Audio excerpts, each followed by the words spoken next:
Kalau lihat tesis saudara ini agak tipis ya.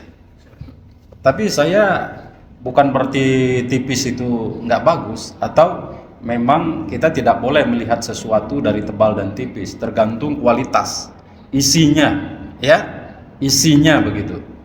Tapi di level-level awal ketika saudara dalam proses pendidikan, bagusnya skripsi itu deskripsi, eksplanasi, penjelasan, analisanya cukup banyak, ya. Nah, contoh di sini kan ada kajian penelitian terdahulu, ya. Ada berapa? 5 itu kurang. Masa 5, ya? S2 itu ya minimal 10, minimal, bila perlu 15 dan 20. 15 itu yang ideal. Ya, kurang sekali, dan dicari kajian-kajian terdahulu yang berkualitas. Itu dari segi quantity, ya, kuantinya. Nah, sekarang kita lihat kualitasnya. Bapak bertanya kepada saudara, sebenarnya apa sih maksud dan tujuan kajian terdahulu itu? Maunya apa? Maksudnya apa?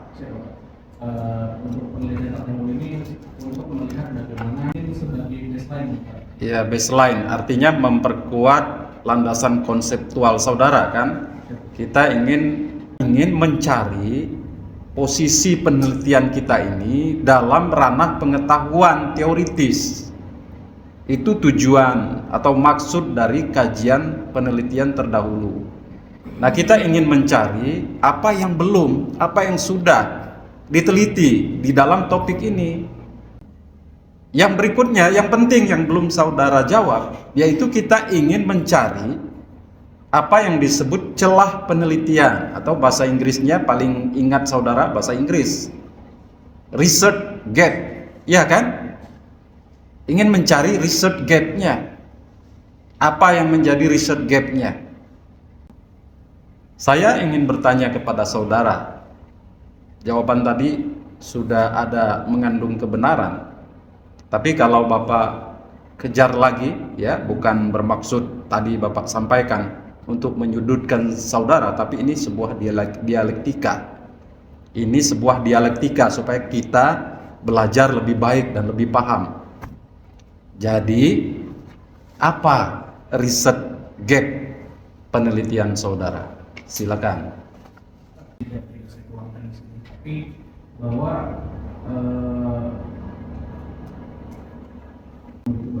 Sebentar, saudara akan terlalu panjang itu ya. Bapak udah dengar presentasi saudara. Saudara tadi, inti saudara itu yang saudara rasakan. Kekuasaannya, kalau bisa punya perwakilan di daerah, 38 provinsi, nanti punya lagi di seluruh kabupaten kota. Padahal kita kan struktur pemerintahan kita ini kan sebuah networking.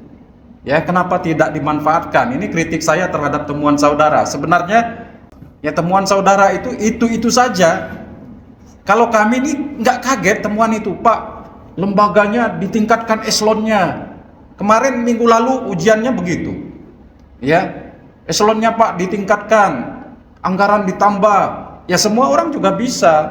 Kelembagaannya diperbesar. Bukan itu temuan yang kita harapkan. Apalagi dalam paradigma sekarang, paradigmanya sudah networking atau riset gap saudara itu di bidang apa? Oke ya, agak melamun saudara. Apakah di bidang metodologi? Metodologi nggak aneh lagi, saudara kan metode deskriptif. Bidang teori ini Edward 3 ini sudah jenuh. Ya, buka itu di perpustakaan kita itu. Edward Sird, itu aja. Ya udah numpuk itu pakai teori itu, sudah jenuh. Ya, nggak ada gap lagi kalau teori tidak memperkuat teori itu sudah kuat. Ya, paradigmanya juga sudah lain. Teori Edward Sird itu dalam implementasi kebijakan kecenderungannya adalah top down. Top down itu udah kita tinggalkan. Pakai teori yang lain, kolaborasi, networking, jejaring.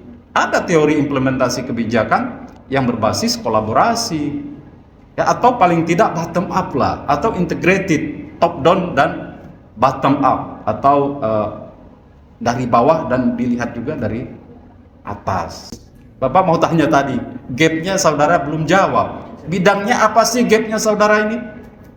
Saya melihat dari implementasi belum ada program sejenis yang memang. Belum ada program sejenis. Iya, Pak. Berarti maksud saudara topiknya kan? Iya, Pak. Kalau itu Bapak setuju, subjek atau topiknya.